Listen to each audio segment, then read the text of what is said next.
Harga beras di pasar tidak kunjung turun. Kenaikan harga komoditas utama ini juga menjadi perhatian Presiden Joko Widodo. Bahkan Presiden telah memerintahkan jajarannya untuk segera mencari solusi agar harga beras bisa mereda kembali. Lantas bagaimana pedagang pasar merespons kenaikan harga beras ini? Untuk membahasnya sudah bergabung melalui sambungan virtual Ketua Umum Ikatan Pedagang Pasar Indonesia Abdullah Mansuri. Selamat pagi Pak Abdullah. Selamat pagi. Ya Pak Abdullah, harga beras terus merangkak naik, terutama dalam sebulan terakhir. Dari sisi pedagang, apa yang menyebabkan kenaikan harga beras di dalam negeri tidak terkendali? Ya, pertama kami harus sampaikan bahwa ini adalah masa kritis, masa berat, masa sulit bagi pedagang pasar dan bagi masyarakat Indonesia khususnya. Karena ini pemecah rekor, harga beras tembus di angka 13.000 dalam sejarah, belum pernah terjadi. Beras medium bisa sampai 13.000. Padahal beras itu sebenarnya tidak hanya dikualifikasi pada medium dan premium. Ada banyak jenis beras, tapi paling tidak titik terendah beras itu masih di kisaran yang tidak wajar, yaitu Rp12.000. Nah, ini sesungguhnya yang terjadi pada saat ini dan ini yang membuat kami akhirnya buka suara. Kami sudah menyampaikan ini ke Badan Pangan kurang lebih 2 bulan yang lalu.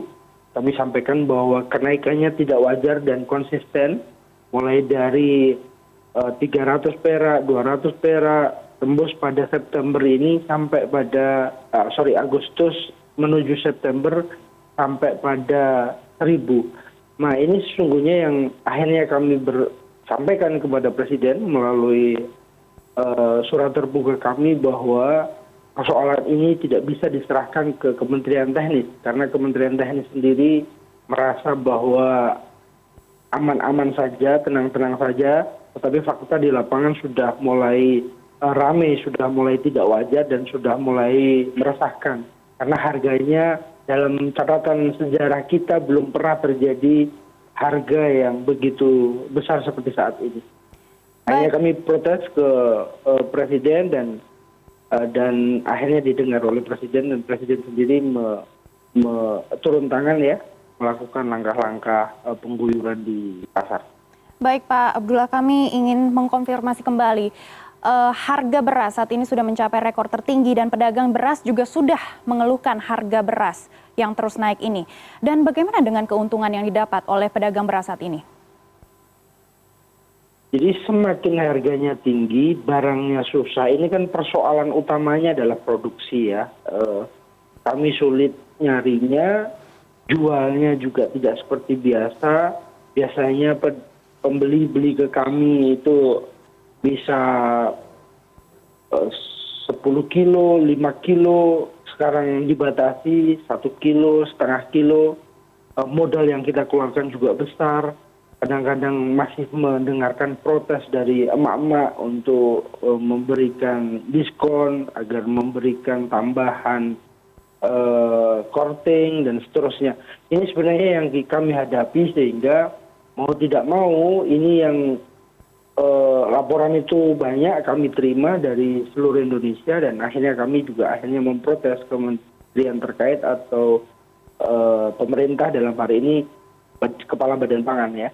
Tetapi memang selama 1 bulan tidak mendapat respon, akhirnya kami juga berstatement agak keras bahwa kita sudah darurat beras. Kenapa kami sampaikan itu? Karena harganya sudah tidak masuk akal.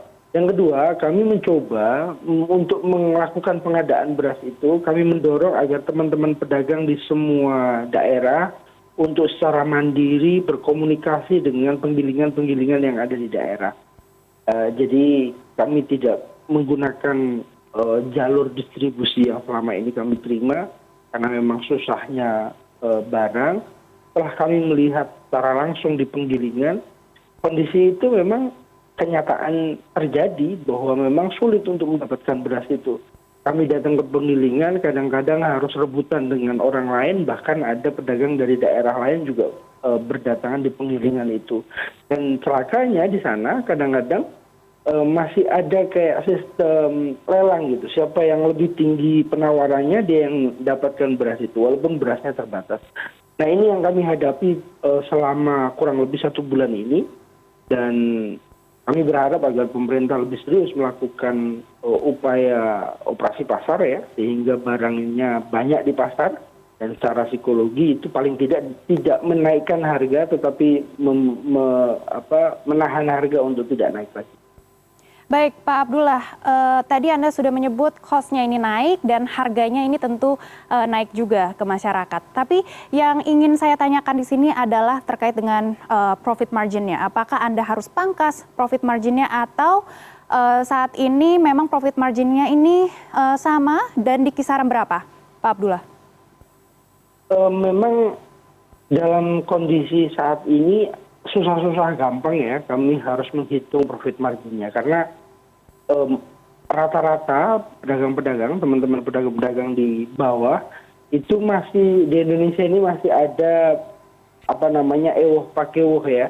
Jadi langganan yang sudah berulang kali bertahun-tahun membeli, mereka harus menangisi untuk mendapatkan harga yang lebih baik gitu ya. Kadang-kadang kita harus jual apa adanya. Ini dari pengepul 11.500 ya udah ambil 11.500. Tuh kadang-kadang cuma ngambil margin 100 perak, 500 perak, bahkan tertinggi adalah 1.000 rupiah gitu. Itu kira-kira yang terjadi saat ini di hampir seluruh pedagang yang dialami pedagang di seluruh Indonesia.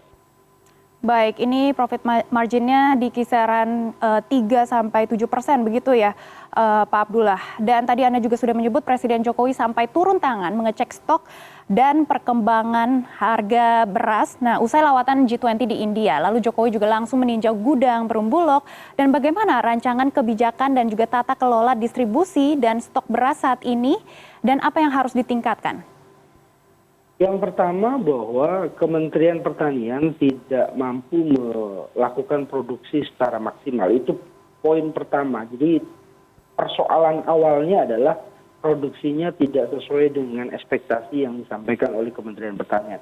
Beberapa saat yang lalu Kementerian Pertanian menyatakan bahwa akan ada produksi yang cukup besar dan produksi itu bisa dinikmati di September ini. Tapi faktanya memang data yang dimiliki oleh Kementerian Pertanian tidak sesuai dengan fakta yang ada di lapangan.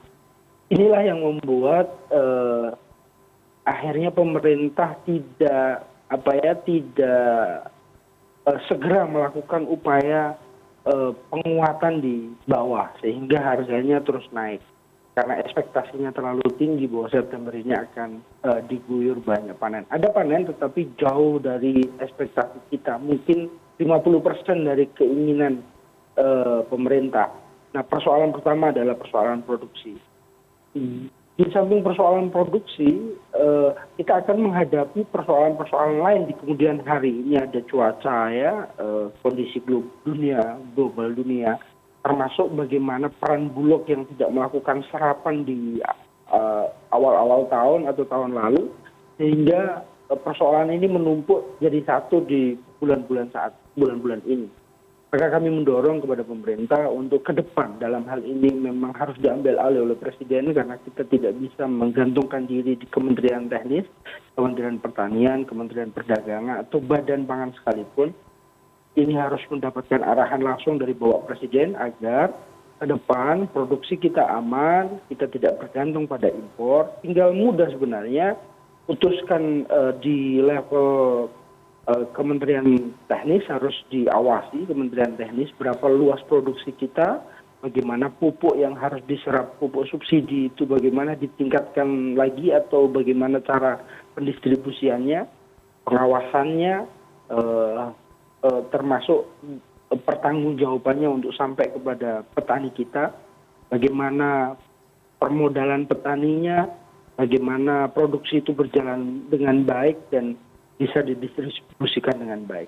Sebenarnya keinginan kita adalah kita bersama-sama menjaga agar harga beras bisa terjaga, karena beras ini salah satu produk yang bahan pangan yang hampir wajib ya untuk masyarakat kita. Jadi bukan hampir lagi, wajib untuk masyarakat kita, ini prioritas. Jadi harus tidak bisa kita bergantung pada negara lain. Kita tahu bahwa sudah lama tahu bahwa kondisi dunia pangannya juga negara-negara menghentikan ekspor ke luar negeri, sehingga kita tidak bisa bergantung pada negara-negara lain. Kita harus bergantung pada kaki kita sendiri.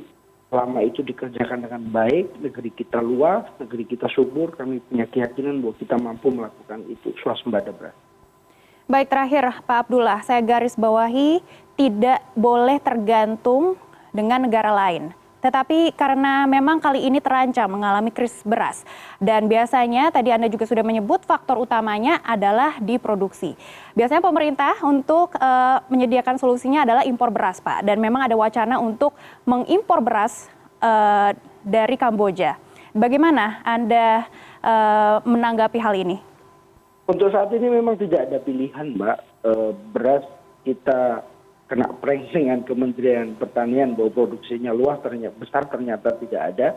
Maka mau tidak mau kita harus impor untuk saat ini. Sebenarnya kami meyakini bahwa persoalan ini tidak akan begitu mudah kita selesaikan hanya dengan impor pada saat ini. Kita akan menghadapi akhir tahun, ya, Natal tahun baru, Lebaran, Natal tahun baru, termasuk tahun depan kita akan ada pesta demokrasi. Ini tantangannya cukup besar bagi pemerintah. Kita harus menjaga agar beras ini walaupun impor, tapi negara lain juga mengalami hal yang sama seperti India membatasi negara-negara tertentu yang bisa mendapatkan beras, termasuk Vietnam dan beberapa negara ASEAN juga sama karena produksi dalam negerinya juga terganggu.